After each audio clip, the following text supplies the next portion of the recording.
Bonjour à tous, bonjour à toutes. Je vois des nouveaux visages, bienvenue.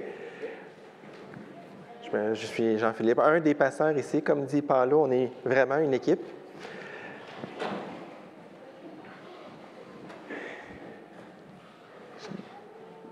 Un des mots qui m'a le plus frappé dans les chants qu'on a chantés ce matin, c'est le mot « peur ». C'est spécial, c'est pas pas prévu. Je ne savais pas les chants qu'Emmanuel avait choisis. Et pour être très transparent avec vous, j'ai peur ce matin. C'est pas une figure de style, c'est pas du théâtre. J'ai peur parce que ce matin, je sais que je vais peser sur des boutons qui sont peut-être particulièrement sensibles. Et vous pouvez poser la question au conseil. J'ai épanché mon cœur avec eux. Mais je crois que toute la parole de Dieu doit être prêchée. Et voilà. On continue notre parcours. On arrive là dans ce texte. Je n'ai pas choisi ce texte-là cette semaine. Le Seigneur a choisi ce texte-là qui allait arriver cette semaine parce qu'on continue notre parcours dans 1 Corinthiens. Lorsqu'on a vu la fin du chapitre 6, on a vu, Paul nous dit, « Vous avez été rachetés à un grand prix, glorifiez donc Dieu dans vos corps. » Notre corps est important pour Dieu. Le corps, c'est une bonne chose. Pour les Corinthiens, certains d'entre eux, le corps, ça ne valait rien. On pouvait faire ce qu'on voulait avec. Et Paul corrige ça. Et là, dans cet élan-là, nous, on dirait que c'est le chapitre 6, chapitre 7, mais Paul, c'est une lettre. Et Paul continue, il est sur son élan et il veut nous montrer l'impact que ça a sur le mariage et le célibat, qu'on est racheté par Dieu. Alors, je vous avertis, je vais prendre tout mon temps. Commencez pas à regarder votre montre à 28, on va se rendre. Si la télécommande veut fonctionner. Donc, le chapitre 7 commence en disant « Au sujet de ce que vous m'avez écrit, il est bon pour l'homme de ne pas prendre de femme. Toutefois, pour éviter toute immoralité sexuelle, que chaque homme ait sa femme et que chaque femme ait son mari. Que le mari rende à sa femme l'affection qu'il lui doit et que la femme agisse de même envers son mari. Ce n'est pas la femme qui est maîtresse de son corps, mais son mari. De même, ce n'est pas le mari qui est maître de son corps, mais sa femme. Ne vous privez pas l'un de l'autre, si ce n'est d'un commun accord pour un temps, afin de vous consacrer au jeûne et à la prière. Puis retournez ensemble, de peur que Satan ne vous tente à cause de votre manque de maîtrise. Je dis cela comme une concession et non comme un ordre. Je voudrais que tous soient comme moi, mais chacun tient de Dieu un don particulier, l'un d'une manière, l'autre de l'autre. À ceux qui ne sont pas mariés et aux veuves, j'ai dit qu'il est bien pour eux de rester comme moi, mais s'ils ne peuvent pas se maîtriser, qu'ils se marient. Car mieux vaut se marier que de brûler de désirs. Ce matin, on va voir comment l'Évangile transforme la vision du mariage et du célibat, parce qu'on est racheté par Christ. On est libéré des pressions de la culture, de la famille, de notre entourage sur notre situation de vie, et on peut vivre notre vie d'une manière qui glorifie le Seigneur. C'est pas parce qu'on se donne notre propre définition de qu'est-ce que ça veut dire vivre le célibat ou vivre le mariage. C'est en raison du rachat, puisqu'on est racheté par Jésus. L'Évangile nous libère pour qu'on glorifie le Seigneur. Alors ça, c'est pas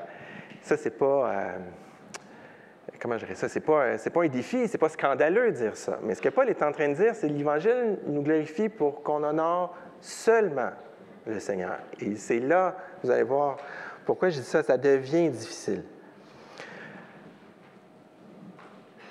Ce matin, je vais souvent dire « l'Évangile détruit ceci, l'Évangile change cela », comme si l'Évangile était une personne qui faisait quelque chose.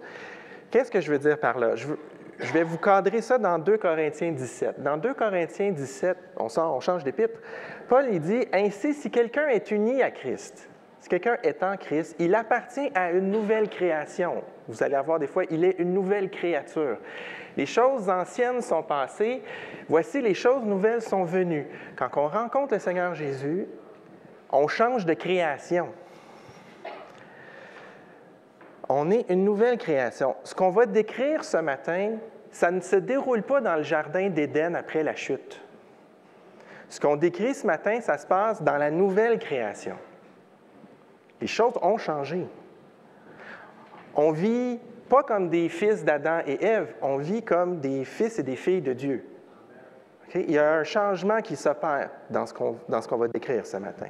Donc, quand je dis l'Évangile fait ceci, fait cela, c'est un raccourci que j'utilise dans mon langage.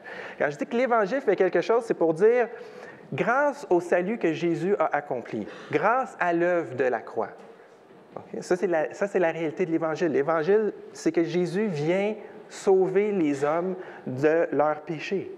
Quand Jésus fait ça, quand on rencontre Jésus, quand tu passes par la rédemption, tu arrêtes d'être un citoyen de n'importe quel pays où on est sur Terre.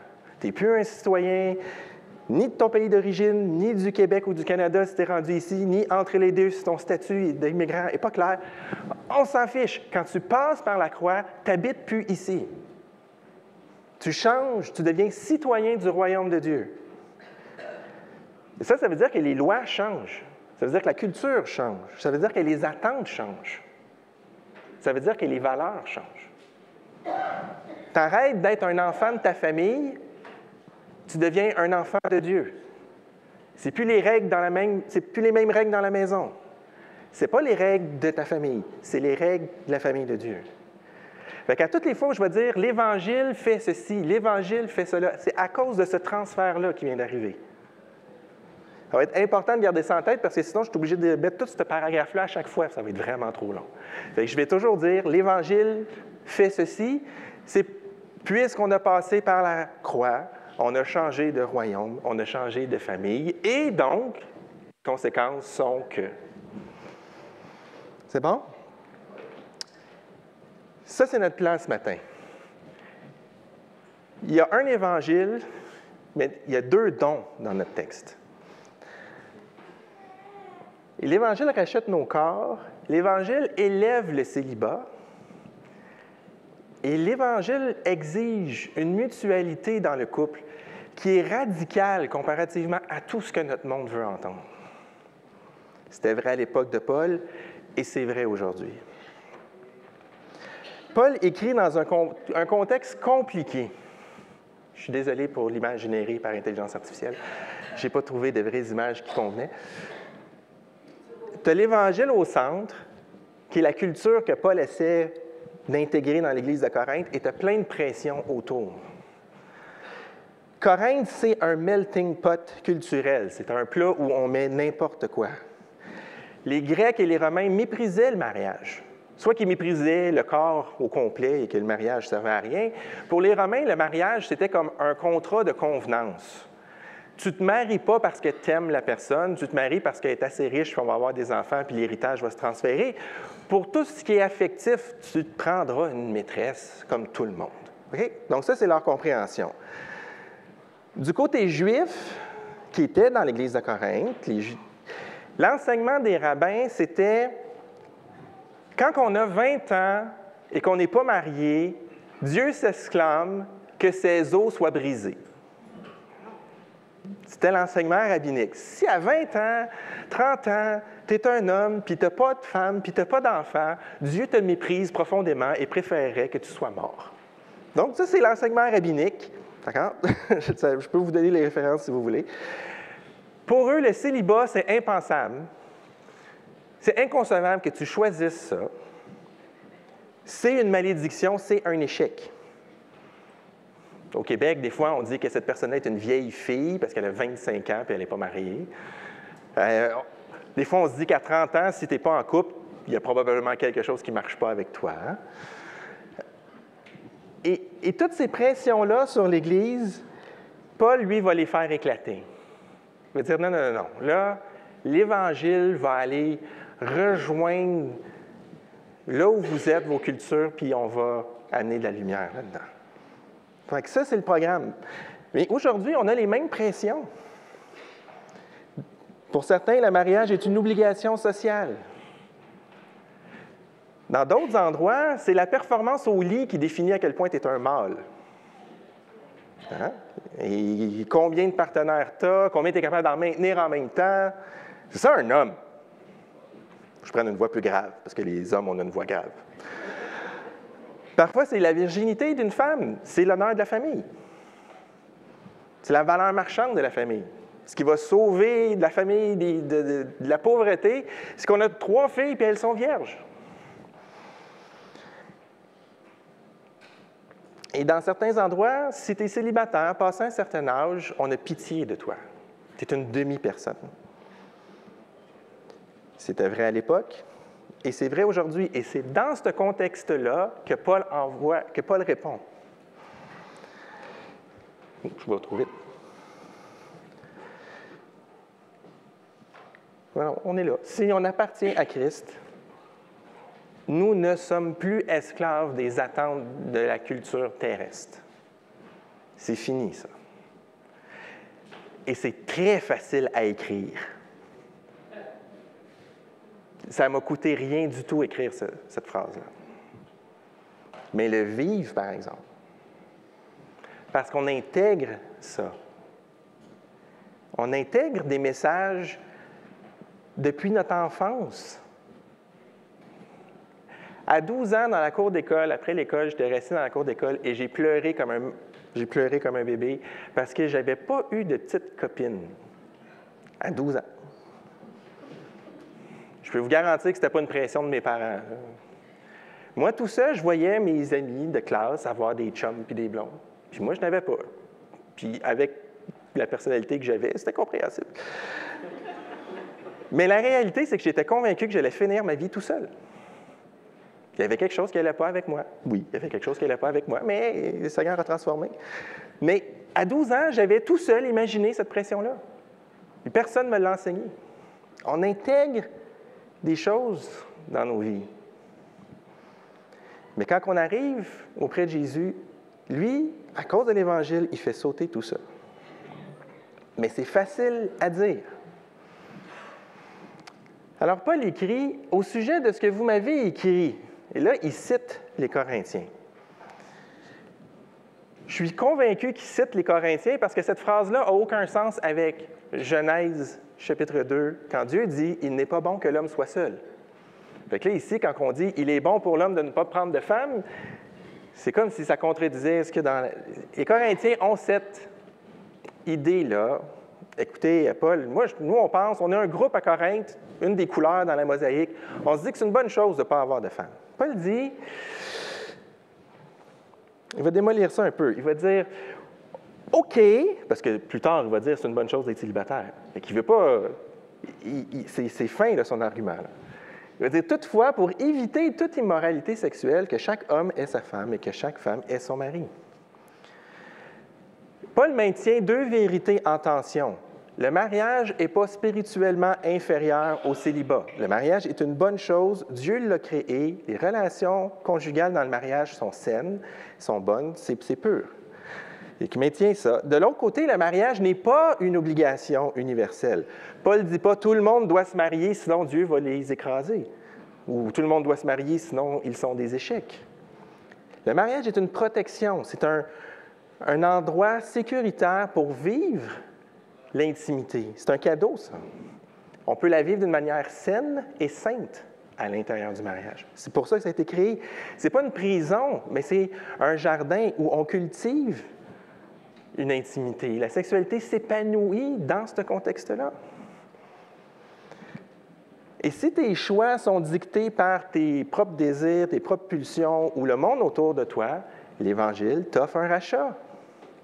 Jésus est mort et ressuscité pour te permettre de changer de royaume. Quand tu te confies en Jésus, tu ne t'appartiens plus, tu appartiens à Christ. On a chanté « Tu n'es plus esclave, je ne suis plus esclave de la peur, tu n'es plus esclave de tes désirs. Tu es libre de vivre selon les desseins de Dieu. » Veux-tu être libre? Oui? Viens à Jésus. C'est facile à dire.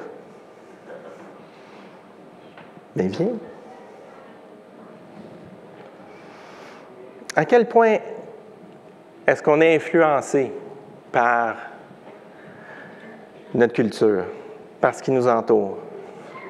Est-ce que je méprise le célibataire? Est-ce que le mariage, c'est la plus belle destinée qui peut m'attendre et aucune autre? Des fois, on lit des articles, la famille est tellement élevée qu'un couple sans enfant, on dirait que ce n'est pas un couple. Ou le mariage est tellement élevé, on dirait qu'un célibataire, c'est une demi-personne. Ou à l'inverse, on lit des récits de personnes qui dédient toute leur vie à la mission, puis on a l'impression que nous, avec notre vie de famille, on ne peut pas honorer le Seigneur. On intègre des pressions qui ne sont pas celles de l'Évangile, qui ne sont pas celles de la parole. Paul dit, « Je voudrais que tous soient comme moi, mais chacun tient de Dieu un don particulier, l'un d'une manière, l'autre d'une autre. » Imaginez les anciens rabbins qui sont rentrés dans l'Église de Corinthe. Eux ont passé leur temps à dire que Dieu va briser les os des célibataires, puis là, Paul est en train de dire, « J'aimerais ça que tout le monde soit comme moi. » Plusieurs indices montrent que Paul était probablement veuf, puis qu'il était resté célibataire. Et si Paul est en train de dire, « J'aimerais que vous soyez comme moi. » C'est plus simple, il y a de la persécution. C'est dur d'être chrétien à l'époque du Nouveau Testament. Fait qu'il y a un aspect... C'est plus facile de vivre la persécution quand on ne peut pas menacer de zibouiller ton conjoint si tu renonces pas à Jésus. Et on est plus libre pour servir. Et Paul utilise le mot « don » ici comme les dons dans 1 Corinthiens 12, le don de la foi, le don de sagesse, le don de guérison. C'est un don. Il aurait pu utiliser un autre mot pour dire une vocation ou Dieu t'équipe pour... Mais il parle d'un don. Il y a un élément, on est dans la nouvelle création. Tout est spirituel. Le mariage, le célibat, c'est un don. Le célibataire ne vit pas un plan B, il ne vit pas une malédiction, il n'est pas un signe que quelque chose ne va pas. Chacun tient de Dieu un don.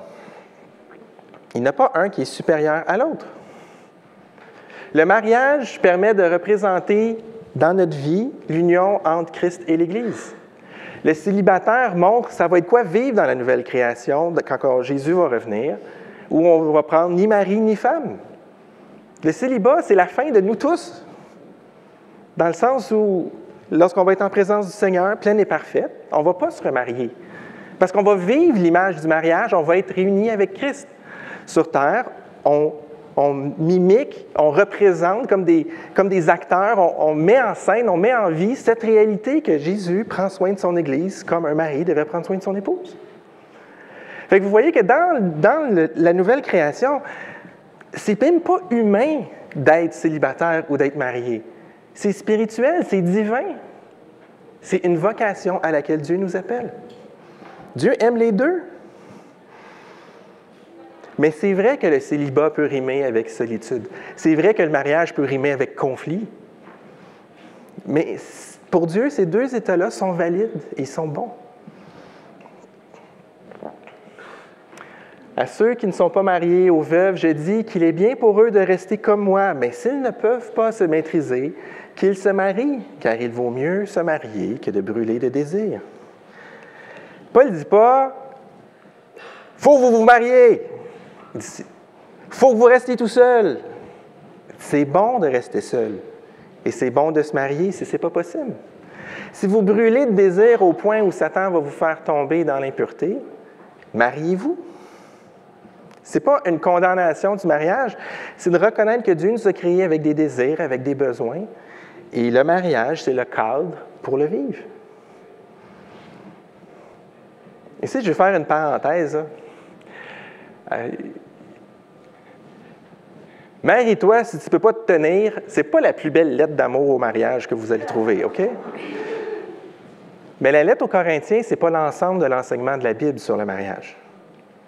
Il faut être conscient que Paul écrit à une Église qui est en train de vivre une situation particulière, où plusieurs font semblant d'être très spirituels en disant « ben moi, je n'ai pas de femme parce que je suis spirituel.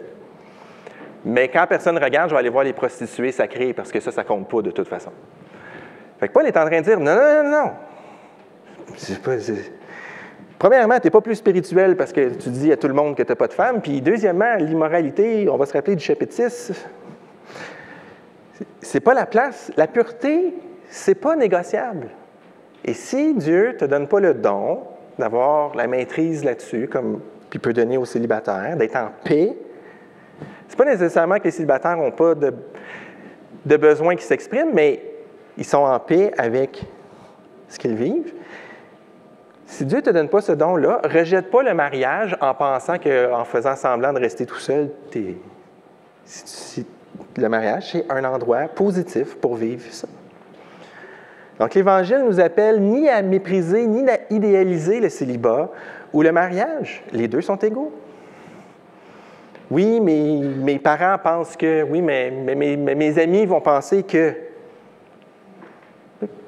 Tant pis. Si tu es un fils, une fille de Dieu, ce qui compte, c'est ce que le maître pense. Tu ne peux pas servir deux maîtres. Jésus dit ça à propos de l'argent. Vous ne pouvez pas servir deux maîtres. Vous allez aimer un et haïr l'autre. Pour qu'est-ce qui définit ta valeur, tu ne peux pas servir deux maîtres. Soit que les gens autour de toi vont dicter c'est quoi qui est important, ou soit que c'est la parole de Dieu. Choisis. C'est facile à dire.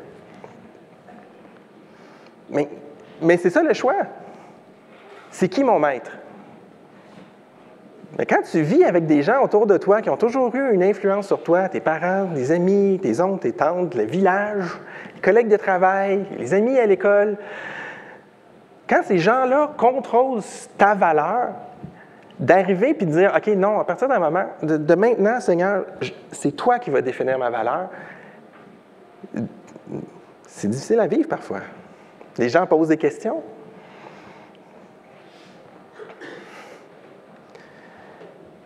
Si tu es célibataire et que ce n'est pas ton choix, l'Évangile dit que tu es quand même complet. Tu n'es pas une demi-personne. Ce n'est pas en rencontrant ton prince charmant qu'enfin tu deviens quelqu'un. Ce n'est pas en rencontrant l'amour de ta vie qu'enfin tu deviens un homme. Avec l'Évangile, tu es complet. Tu n'es pas une moitié de personne. Et si, à cause des gens autour de toi, tu as honte, je ne parle pas d'être triste, de vouloir que ton état change. Si tu sens que tu as honte, c'est honteux. Tu te lèves le matin puis tu portes le fait que tu es célibataire, tu portes le fait que tu n'es pas marié encore. Comme un poids, comme une honte. Ça ne vient pas de Dieu. Il va falloir que tu le dises. La vraie honte qui vient avec le péché, Jésus l'a portée. Tu ne te lèves pas plus le matin avec de la honte, mais la honte de ne pas avoir un époux ou une épouse encore, ça ne vient pas de Dieu. Et si tu n'as pas le don de célibat, si tu te lèves le matin et tu cherches quelqu'un pour t'accompagner, si tu brûles, c'est une lutte. Vois-le comme une lutte. Et lutte avec Dieu, lutte dans la prière avec Dieu. Va chercher des frères et sœurs pour t'aider à lutter là-dedans. Puis cherche un époux, cherche une épouse. Il n'y a aucune honte.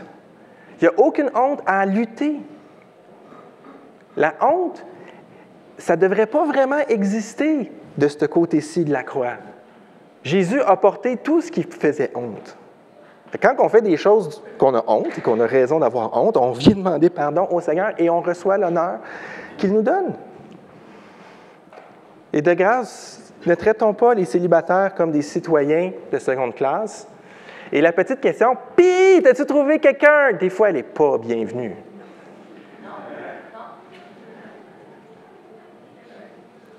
C'est quand les enfants arrivent.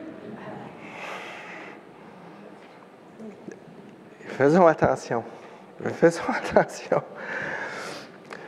Donc, Paul vient déjà de lâcher une bombe que le célibat, c'est une bonne chose. Il en lâche une deuxième. Que le mari rende à sa femme l'affection qu'il lui doit et que la femme agisse de même envers son mari. Ce n'est pas la femme qui est maîtresse de son corps, mais son mari. De même, ce n'est pas le mari qui est maître de son corps, mais sa femme. Dans le mariage chrétien, la mutualité remplace la domination. Dans le Jardin d'Éden, après la chute, Une des conséquences, c'est Dieu dit à Ève, tes désirs vont se porter vers ton mari, tu vas vouloir lui monter sur la tête, lui va dominer sur toi. Ça, c'est dans la chute. C'est une description de ce qui arrive à cause du péché. On n'est plus là, on est les nouvelles personnes en Christ. Ce que Dieu s'attend, ce n'est pas la domination. Ce que Dieu s'attend, c'est la mutualité. Et je pense qu'un coup que les Juifs ont fini d'être surpris que le célibat, c'était une bonne chose, ils ont été aussi scandalisés que les Grecs quand ce bout-là est arrivé. Et là, il n'y avait pas d'emoji, il n'y avait pas de messages vocaux pour Paul. Il ne peut pas nommer l'intonation, il ne peut pas essayer d'alléger les portions du texte. Il a juste écrit. Si votre amoureux vous écrit « J'ai toujours les yeux sur toi », quand tu te réveilles le matin, déjà je te regarde. Ou si tu reçois une lettre anonyme ou un appel quand il pleut, « J'ai toujours les yeux sur toi ». Quand tu te lèves le matin, je te vois. Le contexte change tout. Mais si j'isole une phrase, si je dis « J'ai reçu un message qui me dit « J'ai toujours les yeux sur toi », OK, qui l'a envoyé? Donc, il y a deux façons. Il y a deux façons de lire ce texte-là. Il y a la façon oppressive de dire « La femme doit se soumettre à son mari ». Elle n'est pas maître de son corps. Elle n'a aucun droit sur son corps, c'est son mari qui décide. Et il y a la lecture évangélique, la lecture que Paul veut vraiment. Dans le mariage, il y a une mutualité et elle est radicale. Paul ne fait aucun compromis sur la mutualité. Ni le mari, ni la femme a des droits unilatéraux. Tout doit se faire dans la mutualité. Au chapitre 6, Paul dit « Vous ne vous appartenez plus, vous appartenez au Seigneur. » Mais là, pour les personnes mariées, mon corps ne m'appartient plus, il appartient à ma femme, et le corps de ma femme m'appartient. Pas dans le sens possessif, mais dans le sens d'en prendre soin. Et il fait cette structure, ça coûte cher du papyrus. Si Paul décide de faire exprès pour dire les affaires deux fois, il aurait pu écrire que chaque époux rende à l'autre l'affection qui lui est due. À l'époque, tout le monde aurait compris, oui, c'est ça. Je permets à ma femme de respirer, puis elle me permet de faire ce que je veux avec elle. C'est mutuel. Mais il sait à qui il écrit. Alors, il fait exprès. Puis il commence par le mari. Je suis sûr qu'ils n'ont même pas entendu la deuxième phrase. Les hommes ont tous resté « Comment ça? Je dois quelque chose à ma femme? »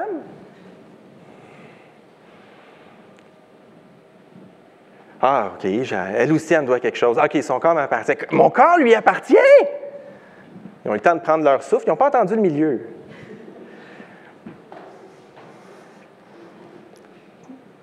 Ils répètent volontairement, deux fois, à quel point c'est mutuel.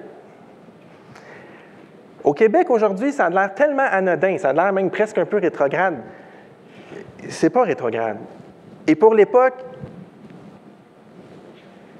je pense que même les gens du NPD trouveraient que c'est conservateur, que c'est progressif. Je veux dire, ça n'a aucun sens. C'est trop. Paul, t'exagères. C'est le commentaire qu'on entendrait dans l'Église de Corinthe. T'exagères. L'homme, à l'époque, avait un droit unilatéral. Il décidait du sort de sa femme. Point. C'était comme un esclave, mais avec des avantages. Elle devait se soumettre sans réciprocité. L'adultère masculin n'était pas considéré comme problématique. Même souvent, c'était attendu. Mais pas chez la femme. Chez la femme... Et aujourd'hui, dans plusieurs cultures, l'honneur masculin est lié à la performance. D'une façon ou d'une autre, soit carrément soit que c'est dit, ou soit que c'est sous-entendu complètement, au fait qu'il est capable d'obtenir de sa femme ce qu'il veut. Et l'infidélité est tolérée. Et on enseigne aux femmes qu'elles doivent se soumettre sans réciprocité. Il y a plusieurs pays où le concept de viol conjugal n'existe même pas. C'est même pas un concept. Tu ne peux pas en parler. C'est pas un concept. Mais l'Évangile détruit ça. Cette compréhension-là, elle ne peut pas exister avec l'Évangile. La bonne façon de lire ce passage-là, c'est comme lire Cantique des Cantiques. Dans Cantique des Cantiques, la femme écrit « Mon bien-aimé est à moi et je suis à lui ». Ça n'a pas de l'air pénible, parce que c'est mutuel. Elle affirme que son bien-aimé est à elle, et elle soumet qu'elle est à lui. Ça, c'est la nouvelle création. On doit lire 1 Corinthiens 7 comme un abandon dans la joie. Mais Paul ne peut pas exploser en fleurs parce que les Corinthiens sont tellement brisés. Est-ce que c'est seulement les Corinthiens? Le verset dans Corinthiens est effrayant si on le lit mal. Mais il ne dit pas, je vais être clair, le texte ne dit pas que le mari peut forcer sa femme. Il ne dit pas que la femme doit toujours dire oui, peu importe les circonstances. Il ne dit pas qu'un des deux partenaires peut imposer à l'autre. Qu'est-ce qu'il dit? C'est que dans le mariage, nos corps ne nous appartiennent plus de façon égoïste. Qu'on a un appel mutuel à prendre soin de l'autre. Ni l'homme, ni la femme peut dire « c'est mon corps, c'est mes règles » sans considération de l'autre. Ça ne fonctionne pas comme ça. Pas dans la nouvelle création. Mais le mariage est un endroit où l'unité prime et où l'on prend soin et on soutient l'autre. Nos besoins et nos soins sont partagés, ils ne sont pas monopolisés. Je prends soin de ma femme, je laisse ma femme prendre soin de moi. Je ne prends pas soin de moi en utilisant ma femme. Puis elle fera bien ce qu'elle veut. Et inversement. C'est tellement égalitaire comme vision. Les gens qui disent que Paul est misogyne, je ne comprends pas. Ils ne lisent pas la même Bible que moi. Ne vous privez pas l'un de l'autre si ce n'est d'un commun accord pour un temps, pour vous consacrer au jeûne et à la prière, puis retournez ensemble, de peur que ce temps vous tente. Il y a 4 principes importants ici. Le premier, c'est que l'intimité, c'est normal. Il y avait des Corinthiens qui disaient « Non, la sexualité, c'est juste mauvais. » Paul est comme « Non! C'est normal, c'est bon, c'est important.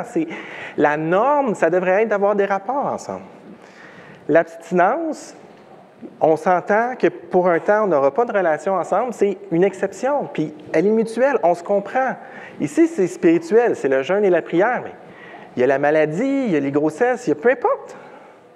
On peut s'entendre que pour un temps, ça ne sera pas comme d'habitude. Ça implique un dialogue, d'un commun accord. Tu ne peux pas te mettre d'accord avec quelqu'un si tu n'en parles pas.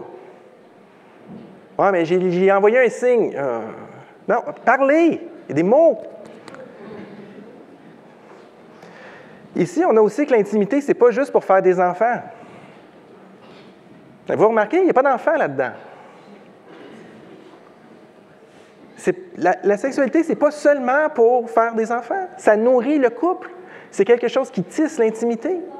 Ce n'est pas juste avoir des enfants. L'abstinence doit être un commun accord, je l'ai déjà dit, et c'est temporaire, c'est pour un but, c'est pour une raison. Parce que sinon, Satan vient tenter. Sinon, le malin vient se mettre dans le couple. Soit qu'il va pousser un vers l'immoralité, puis la personne gagne, parce que si vous vous souvenez du chapitre 6, l'immoralité, ça entraîne toutes sortes de choses négatives. Ou ça va mettre la division. Satan gagne dans les deux cas. Tout ce qu'il veut, lui, c'est gâcher le travail de Dieu. Il n'y a pas un objectif précis. Si l'objectif, c'est que Dieu n'est pas glorifié dans nos vies, il a réussi, peu importe. Mais pas les réalistes. On a des besoins. Et si on ne prend pas soin un de l'autre, l'ennemi va trouver un moyen de mettre le trouble. Si c'est toujours non, il y a un problème, il faut discuter. Mais je ne peux pas passer à côté du fait que ce texte-là a été utilisé de façon horrible et est utilisé encore aujourd'hui de façon horrible, surtout envers les femmes. Même si la violence sexuelle, ça existe envers les hommes aussi. Quand on dit « tu n'as pas l'autorité sur ton corps », comme ce texte-là dit, il faut garder le contexte en tête. Tout le contexte, c'est mutuel. Tout le contexte, c'est l'amour réciproque. On n'est pas dans une relation de domination. Tu ne peux pas être dans la nouvelle création puis penser que tu vas utiliser la domination. Ça ne fonctionne pas. Si on imagine que le contexte, c'est la domination, là, c'est épouvantable. Mais ce n'est pas ça, le contexte. Paul parle dans un contexte d'amour mutuel. Tout le passage le dit. Si vous violez cette mutualité-là, vous violez l'enseignement de Paul. Vous foutez de l'enseignement de la parole de Dieu. Dans le mariage, concrètement, ça signifie que c'est bon, que c'est important, que c'est sain. Ça, c'est l'autre d'avant. Excusez, j'ai manqué. Les règles de base. On ne peut pas s'imposer à l'autre. Et ça va dans les deux sens. On ne peut pas s'imposer à l'autre. On se donne à l'autre. Et on prend soin de l'autre. Moi, je suis là pour prendre soin de ma femme, pas pour prendre soin de moi au travers de ma femme. On est là pour prendre soin de l'autre. L'abus n'a aucun droit. L'abus, ce n'est pas un droit. Il n'y a aucun droit à mentionner dans ce texte-là. Vous remarquez? Ça, c'est très, très nord-américain. Je n'ai pas le droit à ma femme. Je m'occupe d'elle, je prends soin d'elle.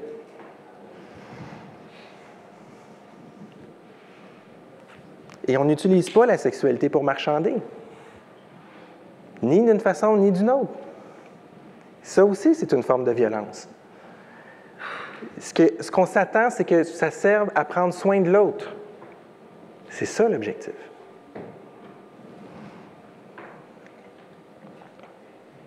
On n'a pas à subir de la violence.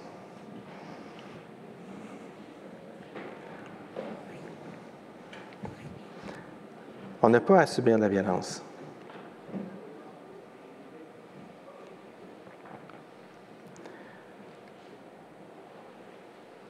L'intimité, elle est bonne, elle est saine et elle est importante. Elle est là pour nourrir l'union. Je me répète. Mais si vous retenez seulement ça, aussitôt que ça sort de ce cadre-là, ça veut dire que ce n'est pas biblique. Et si vous avez déjà utilisé votre force pour forcer votre femme, si vous avez ignoré ses noms d'une façon par inadvertance, vous avez péché gravement. Je le mets pour les messieurs parce que je sais que ça se passe dans l'autre direction aussi et ce n'est pas plus acceptable. Mais historiquement, les hommes, on a forcé nos femmes. Et c'est un péché. Et ça veut dire qu'il faut aller confesser ça. Il faut aller devant Dieu et le confesser. Il faut aller voir votre femme puis le confesser. Et si c'est quelque chose de récurrent, venez chercher de l'aide. Au Canada, c'est un crime. C'est pas une option. C'est pas une option. Même si ce n'était pas un crime au Canada, ça serait un crime dans le royaume de Dieu. Si vous avez déjà subi de la violence, écoutez-moi clairement, c'est pas normal, c'est pas de votre faute et c'est pas biblique. Vous n'avez pas à subir ça. Je ne veux pas bégayer. Vous n'avez pas à subir ça. C'est pas biblique. C'est pas ce que la Bible enseigne. Et Jésus pleure avec vous. Et il ne tolère pas ça. Vous pouvez dire non, c'est sain, c'est normal, ça fait partie d'un dialogue. Venez chercher de l'aide. Vous avez le droit de vous protéger. Et en Jésus, vous pouvez avoir de la guérison. Jésus est capable de réparer bien des choses. Mais il faut les nommer. Il faut être capable d'en parler. Et on est là pour vous. Je sais que ce n'est pas évident. J'ai lu des choses où des conseils d'Église ont légitimé des choses qui n'avaient aucun sens. Ça ne sera pas ici.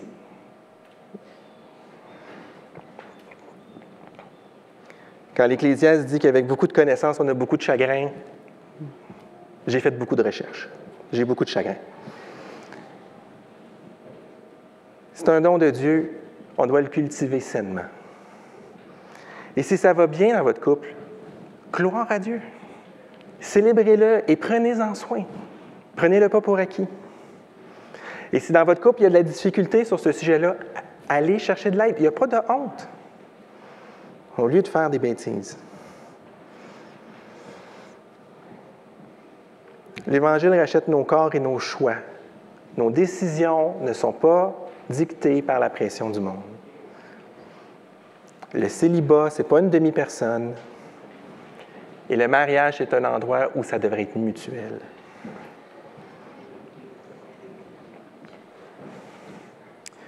Au verset 1, Paul dit « Pour ce qui concerne les choses que vous m'avez écrites ». Paulo a eu ce bon réflexe, quand on en a parlé ensemble, de vous inviter à faire la même chose.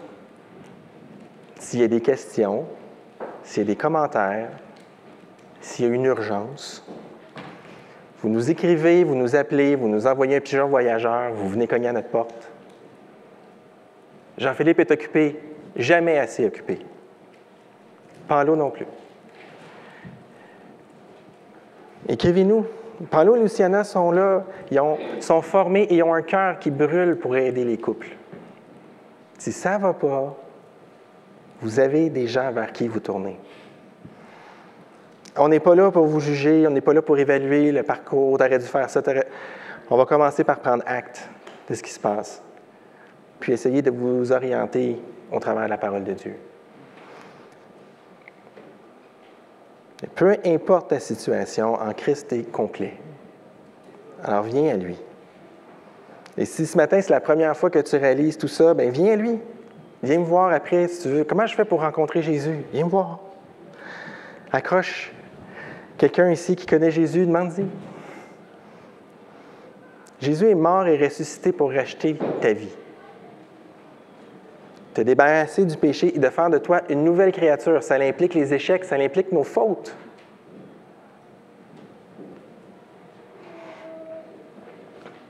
On peut chanter qu'on n'est plus esclave de la peur en Jésus.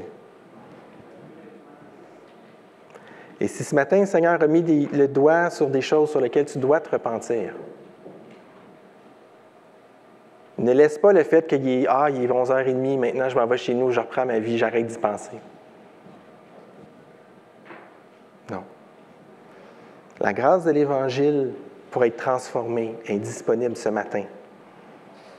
Il n'y a pas d'heure d'ouverture et de fermeture pour la grâce. Vous êtes à une prière d'être en présence du Seigneur. Jésus offre le pardon pour les péchés, même ceux-là. Des fois, c'est difficile dans le monde chrétien. On se dit, Seigneur, pardonne tout. Ah oui, il pardonne ça? Oui. Puis il restaure. Puis il y a un processus. Puis des fois, c'est difficile et des fois, c'est douloureux. Et c'est souvent humiliant.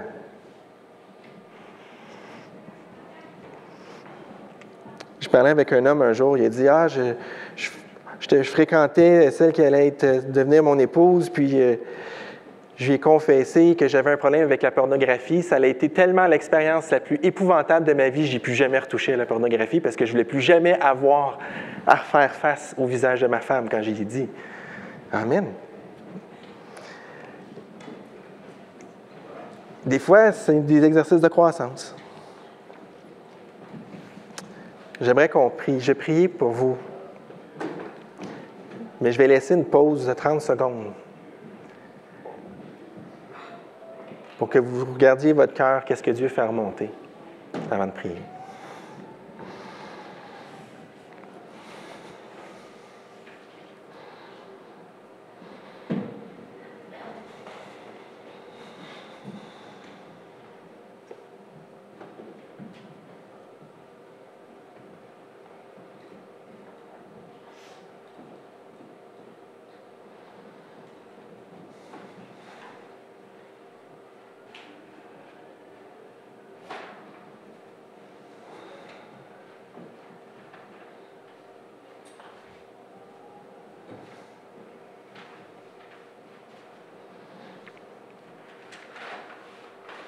Seigneur, on a chanté qu'en toi, on n'est plus esclave de la peur.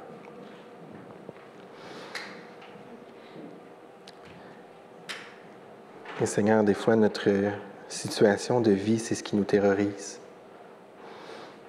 Et je te prie, Seigneur, d'apporter de la délivrance.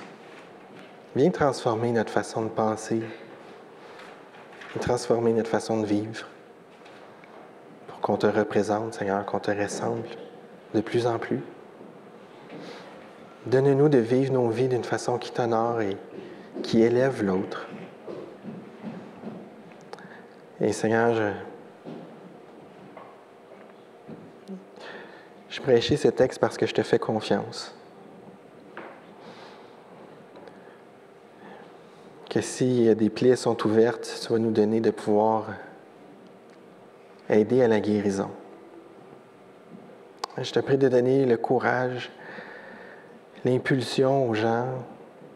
S'il y a des gens dans notre assemblée, Seigneur, qui vivent ces choses. S'il y a des gens en ligne qui ne sont peut-être pas dans notre Église même, qui nous regardent et qui vivent ces choses. Qu'ils sachent d'abord que